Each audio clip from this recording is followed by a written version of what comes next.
ao 3, diz assim: em chegando o 7º mês, e estando os filhos de Israel já nas cidades, ajuntou-se o povo como um só homem em Jerusalém. Levantou-se Jesua, filho de Josadac, e seus irmãos sacerdotes, e Zorobabel, filho de Sealtiel, e seus irmãos, e edificaram o altar do Deus de Israel, para sobre ele oferecerem holocaustos, como está escrito na lei de Moisés, homem de Deus.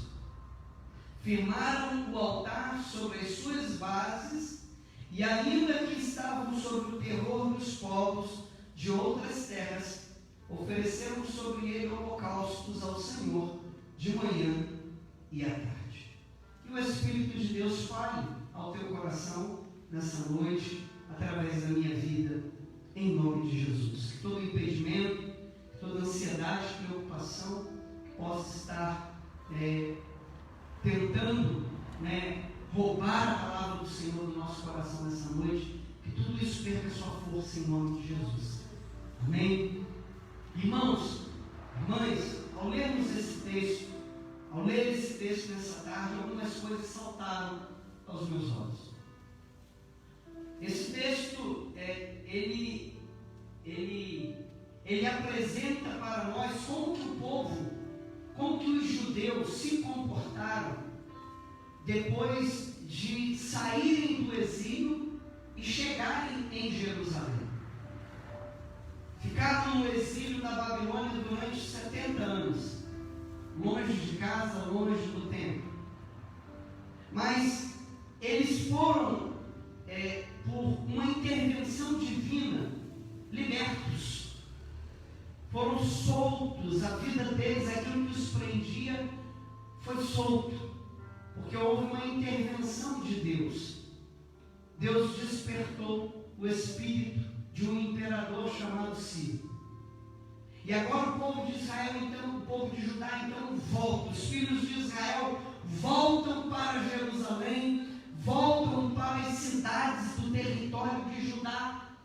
E eles, a primeira coisa que eles começam a fazer é organizar a casa. O texto diz aqui que, estando os filhos de Israel já nas cidades, ajuntou-se o povo como um só homem.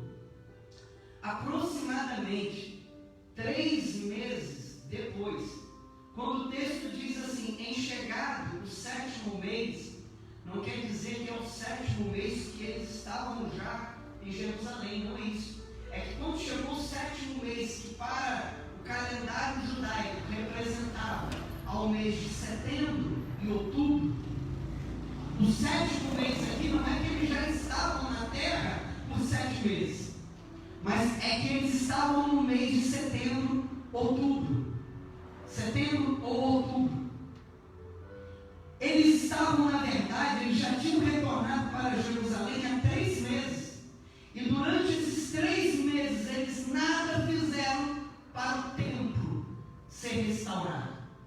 Durante um período de 3 meses, o que eles fizeram foi organizar a casa, foi voltar para os lares, reconstruir casas que estavam destruídas, lares que foram desfeitos há 70 anos atrás, lares que foram destruídos, cidades que foram destruídas há 70 anos atrás pelos babilônios, que queimaram a cidade de Jerusalém, destruíram.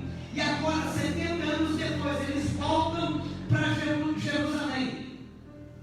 E nos 3 primeiros meses, o que eles fizeram foi restaurar o lar, o lugar onde cada um ia habitar, a terra onde cada um ia ficar. Foram 3 meses para eles poderem ter tempo de organizar aquilo que estava bagunçado na sua vida.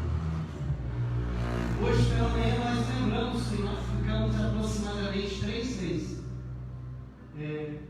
sem estar nesse lugar para adorar o Senhor. Adoramos a Deus em outros lugares, porque Deus pode ser adorado na nossa casa, na rua ou no trabalho, mas neste lugar nós ficamos aproximadamente 3 meses, cultuando dentro de casa. Ou seja, novamente, Deus dá ao povo, ao seu povo, uma oportunidade para restaurar. Eles tiveram 3 meses para organizar as coisas. Eu não sei como está a tua vida nesse tempo de pandemia, nesses 3 meses que estamos, mas eu quero dizer que aproveite esse tempo para organizar. Se está deixando para a última hora, organize sua vida, organize sua casa. Ao passar desses 3 meses, a Bíblia diz que quando chegou o 7º mês, ou seja, o mês de setembro ou outubro, que eram meses de festividades judaicas, quando chegou essa data, que era uma data no calendário judaico muito importante, quando chegou essa data, eles se ajuntaram como um só homem em Jerusalém.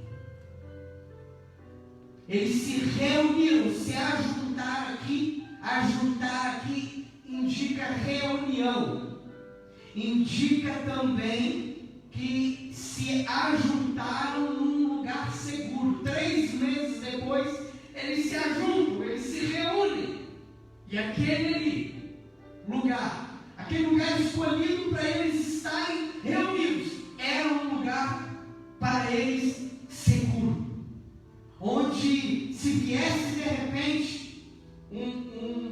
uma cilada de algum inimigo, eles não correriam perigo, nenhum mal. Para eles aquele lugar era um lugar seguro, e por isso eles se reuniram ali. E a primeira coisa que eles fizeram depois desses 3 meses foi se ajuntar. O texto diz como um só homem. O que isso indica? Que não havia ali divisões, partidarismo. Nessa reunião, nesse ajuntamento, há uma unidade, há um relacionamento sincero entre eles. Depois de 3 meses, eles se ajuntaram como um só. Eles se ajuntaram como um só homem, sem divisões. Lembrando que Israel era um país, um estado dividido por 12 tribos, cada um dos filhos de Jacó.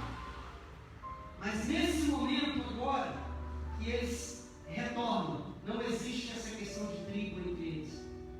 Agora eles são um só povo. Eles se reúnem. E isso chama a minha atenção. É necessário que o nosso lar seja um lugar assim. É necessário que esse nosso retorno gradativo, esse retorno para a casa do Senhor, que é desafiador demais, porque traz para nós costumes que não tínhamos. Precisamos nos adaptar, mas o povo de Deus, como eu havia dito de manhã, é um povo inteligente, é um povo que consegue se adaptar. A Bíblia chama, a palavra, na Bíblia nós vemos várias vezes aparecer a palavra justo. E a palavra justo também no nosso dicionário Aurélio significa ser uma pessoa, ser um homem, ser uma mulher que se adapta bem. Os filhos de Deus são inteligentes, por mais difícil que seja. Os filhos de Deus são obedientes. E por mais desafiador que esses tempos sejam para nós, mas há uma coisa que além da máscara não pode faltar, que além do álcool gel não pode faltar, que é nos reunirmos, nos ajuntarmos como um só povo, sem divisões, sem separações, em nome de Jesus. Uma outra coisa, além de se ajuntarem, que me chama a atenção nesse texto, e que está relacionado novamente com a necessidade desse ajuntamento. Versículo 2 diz assim: levantou-se Jesua, filho de Josadá. Quem é Jesua? Jesua, ou em algumas traduções é Josué, ele era um sumo sacerdote. Ele era o sumo sacerdote. E o sumo sacerdote, nesse período bíblico aqui, ele era uma figura figura muito importante na sociedade, porque não havia ainda que fosse o Império Persa que estivesse dominando o mundo naquele tempo, naquele momento, ainda não havia um rei em Jerusalém. Em Jerusalém havia um governador, mas não havia ainda um rei. E por não haver a figura de um imperador, de um rei presente, o serviço do sumo sacerdote era muito importante. Enquanto, na época de Jesus, houve uma corrupção muito grande do meio religioso, dos sumos sacerdotes, dos sacerdotes. No tempo de Jesus foi uma crise tremenda. Por quê? Porque esses homens se misturaram com a classe política. E aí então os sumos sacerdotes da época de Jesus e os sacerdotes, eles se vendiam para o povo, eles se vendiam para a autoridade, eles faziam tudo apenas para ter o ganho. Mas nesse período aqui de Esdras, o ministério sacerdotal está conectado com o Senhor. É um tempo totalmente diferente. Então a figura do sumo sacerdote aqui é muito importante. Então esse sumo sacerdote, ele se levanta. Levantou-se Jesua, filho de Josadaque, e seus irmãos sacerdotes, e Zorobabel, filho de Sealtiel, e seus irmãos, e edificaram o altar do Deus de Israel. Deixa eu te explicar uma coisa aqui, olha a diferença. Aqui aparece a figura de um governador também. Primeiro, quem se levanta é o sumo sacerdote Jesua. Aí se levanta também os irmãos dele que são sacerdotes. Aí se levanta aqui Zorobabel. Quem é Zorobabel? Ele é o governador. Ele não é o imperador. Ele tem a função ali naquele momento de organizar, de governar algumas coisas. Mas ele não governa como um imperador.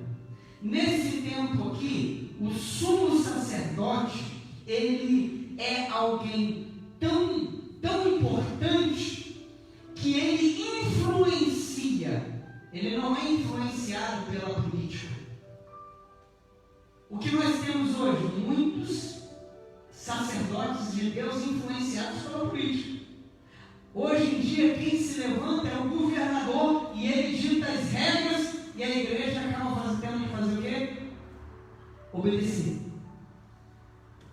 Nessa época aqui, era tão importante a figura desse homem de Deus, que era ele que se levantava e influenciava a classe política. Não era o contrário, como nós vemos hoje, como nós vemos nos tempos de Jesus, a classe política influenciando. Aí dá problema. Aí o povo se corrompe, aí o povo se vende, aí a igreja fica fraca, fica fragilizada. Mas esse Jesua aqui, esse sumo sacerdote, ele é alguém que não se vende. Ele tem influência no seu tempo. E a palavra do Senhor diz que eles se levantam para edificar o altar do Deus de Israel, para sobre ele oferecerem holocaustos. Quando eles saíram da Babilônia e retornaram para Jerusalém, a missão deles era: vocês estão indo, construam o templo, restaurem a casa do Senhor. Essa era a missão. Ficaram 3 meses, não fizeram nada, porque havia uma necessidade de organizar a casa deles próprios. Passou esses 3 meses, eles agora entenderam: é tempo de começarmos a edificar a casa do Senhor. Mas a primeira coisa que eles levantaram foi o altar do Senhor. A primeira coisa que eles restauraram foi o altar. Eles não levantaram o templo. O altar, ele vem antes do templo. Quando Noé ofereceu a Deus holocaustos, não tinha templo. O altar veio primeiro.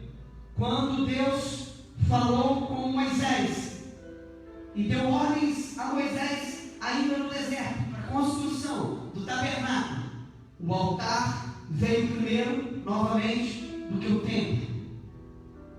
A primeira coisa que eles fizeram foi restaurar, foi edificar o altar do Senhor, para que eles pudessem imediatamente começarem a se entregar para o Senhor, começarem a entregar para o Senhor, começarem a entregar sacrifício de holocausto ao Senhor, através daquele ato, adorarem a Deus, se conectarem com Deus.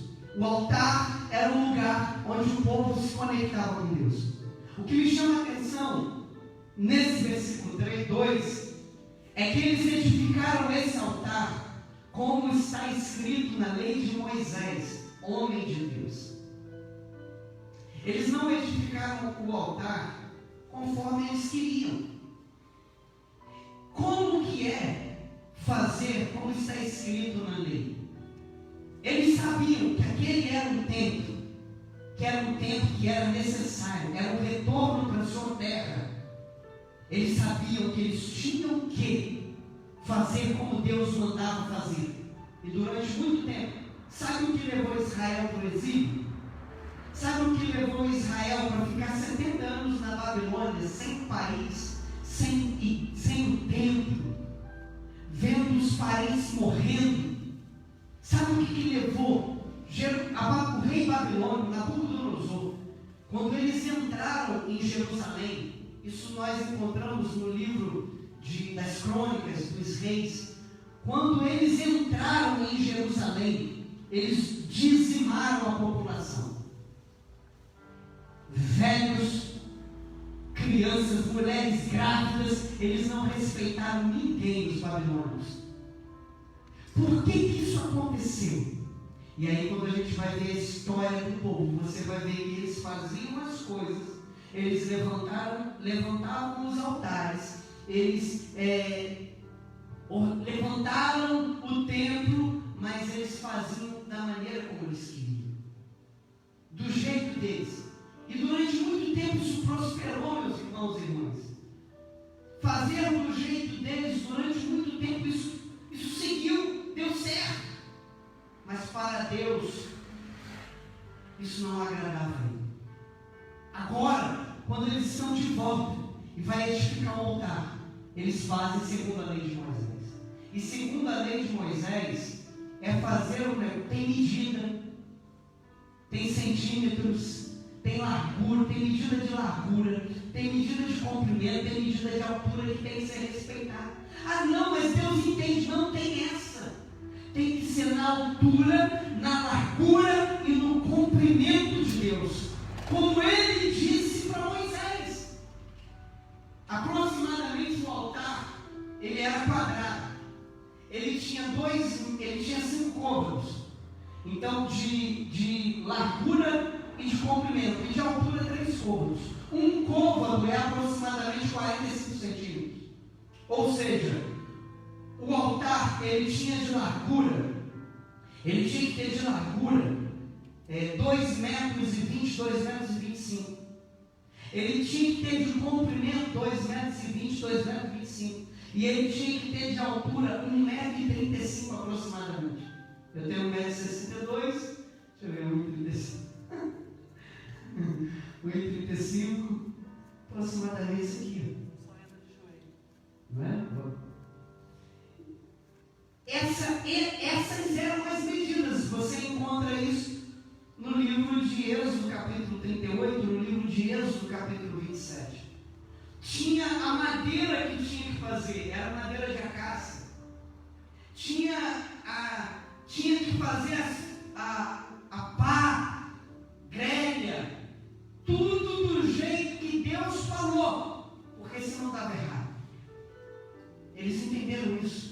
A gente está reconstruindo e a gente vai começar pelo altar, porque a gente precisa urgentemente se conectar com Ele. A gente precisa urgentemente, antes de levantar as paredes, antes de fazer qualquer outra coisa, a gente tem que começar a vir ao altar. A gente não pode mais ficar longe do altar. E como fizeram isso? Fazendo fazendo segundo a lei de Moisés. Se você, se eu, se nós queremos agradar a Deus, tem que ser montado nesse livro. Ah, mas Deus entende que isso tem que morrer na nossa vida.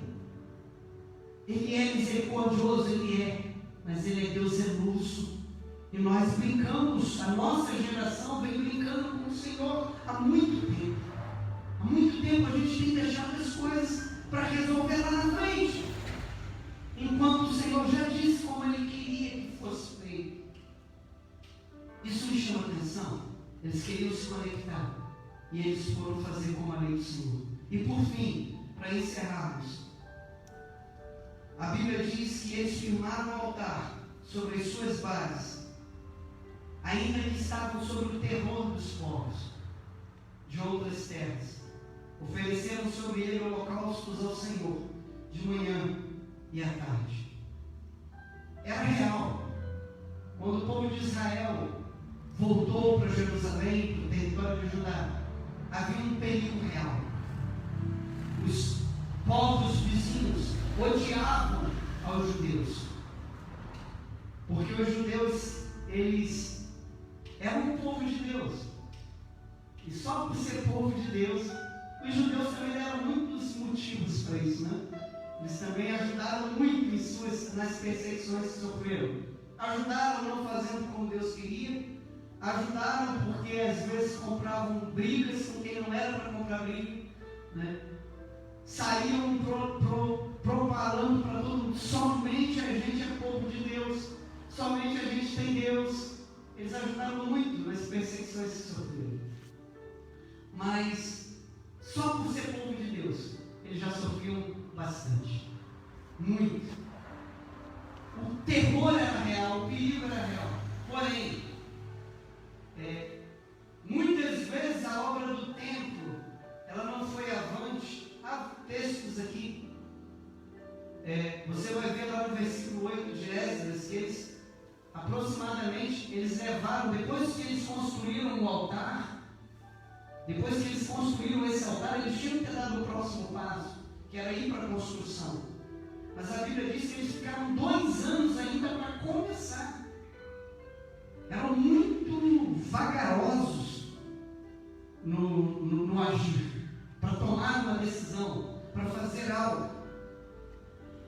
Muitas vezes o espanto, o terror contribuiu para isso, para deixar para depois, para prejudicar a continuidade da obra. Muitas vezes a obra do templo, nesse período aqui, foi contrariada. Eles tiveram que ficar um grande período de tempo sem construir na casa do Senhor. E muito por causa dessa perseguição que sofriam, mas também por questões financeiras. Eles estavam reconstruindo umas cidades e muitas vezes faltava recurso para a obra poder seguir adiante. Mas na verdade o maior adversário do povo judeu foram eles mesmos. Eles se tornaram os seus maiores algozes, devido ao medo que sentiam, devido a essa lentidão para agir. O livro de Ageu, do profeta Ageu, ele é um livro que ele profetiza 18 anos depois que o povo volta e está em Jerusalém. Deus levanta o profeta Ageu para dizer: até quando vocês vão deixar minha casa do jeito que está? Ageu, capítulo 1. Livro de Ageu, capítulo 1, diz assim, versículo 3: Veio, pois, a palavra do Senhor por intermédio do profeta Ageu, dizendo: acaso é tempo de habitardes vós em casas apaineladas, enquanto essa casa permanece em ruínas? Ora, pois, assim diz o Senhor dos Exércitos: considerai o vosso passado. Tendes semeado muito e recolhido pouco. Comeis, mas não chega para fartar-vos. Bebeis, mas não dá para saciar-vos. Vestimos, mas ninguém se aquece. E o que recebe salário, recebe-o para pô-lo num saquetel furado. Assim diz o Senhor dos Exércitos: considerai o vosso passado. A lentidão do povo os prejudicou até mesmo em sua vida diária. 18 anos depois, e a casa do Senhor ainda continuava em ruínas. Por quê, pastor? Porque o maior adversário do povo de Israel sempre foram eles mesmos. Ainda que houvesse as perseguições que o inimigo levantava, ainda que houvesse algumas questões financeiras, o maior inimigo de Israel foram eles mesmos. O maior inimigo da igreja muitas vezes é ela própria. No meio do terror, edifique a casa do Senhor. Imagina se eles esperam. Não, olha, eu vou fazer um propósito aqui, vamos esperar os homens melhorarem a sua conduta. Eu vou esperar aquela pessoa parar de olhar para mim de cara feia. Eu vou esperar aquela pessoa se mudar e aí eu começo a fazer o que eu tenho que fazer. Isso é ser o seu pior inimigo. Porque não dá, no meio do terror eles estão edificando. Hoje nós estamos no meio do terror, diante de um adversário invisível, mas a vontade do inimigo é que a igreja pare. E como que ele faz isso? Como a igreja é forte, então ele tenta injetar medo no coração das pessoas, e aí elas param, e vão parar por 18 anos se deixar, e vão parar por 70 anos se deixar. Então nessa noite eu quero dizer para você que mesmo diante do terror, edifique no altar ao Senhor. Entregue a tua vida no altar do Senhor. Se conecte com o Senhor. Não sejamos nós os nossos adversários maiores. Não sejamos nós. Hoje o bispo da nossa igreja, e aqui eu encerro, ele postou uma mensagem para os pastores. Eu compartilho com vocês, com quem está aqui comigo no Facebook, com os irmãos e irmãs aqui na igreja. Olha a palavra que o bispo da igreja metodista no estado do Rio de Janeiro, um dos bispos, disse: se você tem buscado mais informações na mídia que na palavra de Deus, seu desânimo, insegurança e medo é sua responsabilidade. A fé vem pelo ouvir da palavra de Deus, não da mídia. Está esperando boas notícias da mídia para tomar um posicionamento e edificar o altar do Senhor? Isso só vai gerar, isso não gera fé. Não gera. Se você for atrás da televisão, tirando alguns canais que ainda pregam a palavra do Senhor, como deve ser pregada, você só vai encontrar desespero. Está esperando que os homens venham com uma boa notícia? Diante do terror, edifiquemos o altar do Senhor, em nome de Jesus. E eu quero deixar essa palavra de ânimo para a vida de vocês. Mesmo diante do terror, não deixe de edificar a sua vida com o Senhor. Não espere por boas notícias. Busque na palavra de Deus o que você precisa, tem necessário. Por que a igreja se acostumou a dizer que Deus entende tudo? Porque é uma igreja que não busca na palavra de Deus as orientações. Por que hoje nós vemos as pessoas dizerem que a única coisa que Deus quer é o coração? O que importa é ter um bom coração. A Bíblia diz que o coração do homem é desesperadamente corrupto. Quem, pois, o conhecerá? Deus conhece o nosso coração. Buscar a palavra de Deus. Vamos colocar de pé, vamos orar em nome de Jesus. Aquilo que precisamos em Deus, nós podemos obter, nós podemos alcançar. Ele não mudou. Ele não mudou. Eles se ajuntaram como povo após aqueles 3 meses, sem partidarismo, sem divisões. Busque isso para a sua vida.